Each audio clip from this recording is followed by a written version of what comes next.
Le Mali, à l'instar de la communauté internationale, a célébré le mercredi 10 octobre 2023 la Journée mondiale de la vue. L'événement a été couplé du lancement officiel de la semaine de la lutte contre la cécité au Mali. À cette occasion, cette partenaire clé de la vue au Mali a été au cœur des deux événements à travers la présence active de la directrice régionale de l'Afrique de l'Ouest et du Centre. Dans le monde, 43 millions de personnes sont aveugles. Plus de 90% des personnes aveugles et plus de 85% des personnes ayant une déficience visuelle vivent dans des pays à revenus faibles ou intermédiaires. D'ici 2050, on estime que 61 millions de personnes pourraient devenir aveugles en raison de la croissance et du vieillissement de la population mondiale. En Afrique subsaharienne, il y a entre 1 et 4 ophtalmologistes par million d'habitants.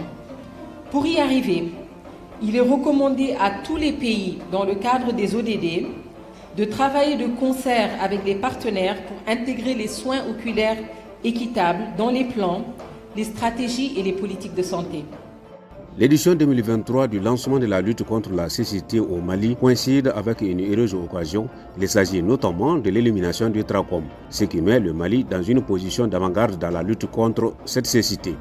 En cette année 2023, la commémoration de la Journée mondiale de la vue coïncide avec un événement historique de la santé oculaire au Mali. En effet, par sa lettre en date du 27 avril 2023, le directeur général de l'Organisation mondiale de la santé a officiellement déclaré que notre pays, le Mali, a éliminé le trachome en tant que problème de santé publique. Le trachome était pratiquement la première cause de cécité évitable dans le monde. Alors au Mali, les premières évaluations avaient montré que plus d'un tiers des enfants âgés de 1 à 9 ans avaient le trachome. Et près de 3% des femmes, c'est-à-dire 3 femmes sur 3, avaient la complication cécitante. Alors donc nous avons mis en œuvre les stratégies recommandées par l'OMS, appuyées par les partenaires.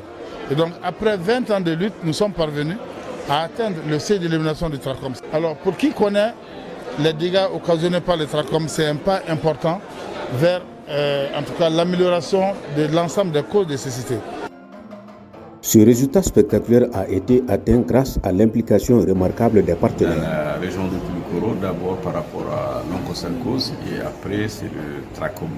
Donc dans cette lutte contre le trachome, nous avons quand même fait 30 ans d'accompagnement auprès de l'État.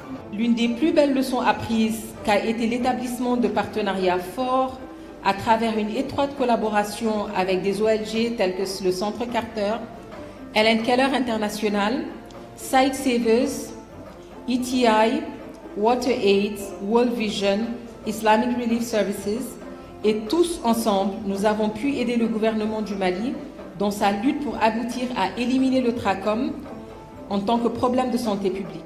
Les deux événements ont enregistré une implication des plus hautes autorités maliennes, notamment le Premier ministre, le ministre de la Santé et de l'Hygiène publique et tous les autres acteurs de la santé. Une occasion de passer des messages dans le sens de la prévention contre la cécité.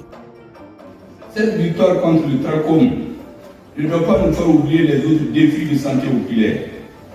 Aussi, je lance un vibrant appel à nos partenaires afin de poursuivre l'appui pour la surveillance du trachome et de redoubler d'efforts afin de nous mettre à l'abri d'une éventuelle résurgence et étendre l'accompagnement aux autres maladies cécitantes. Et des activités supplémentaires sont prévues par cette semaine. Il y a des activités parallèles que nous organisons. Ici, il s'agit aussi vraiment de soutenir le programme pour organiser des activités de visite et réflexion au niveau des écoles. Il s'agit d'organiser des dépistages pour identifier des cas de malvoyance chez les enfants au niveau scolaire et aussi de les doter en lunettes.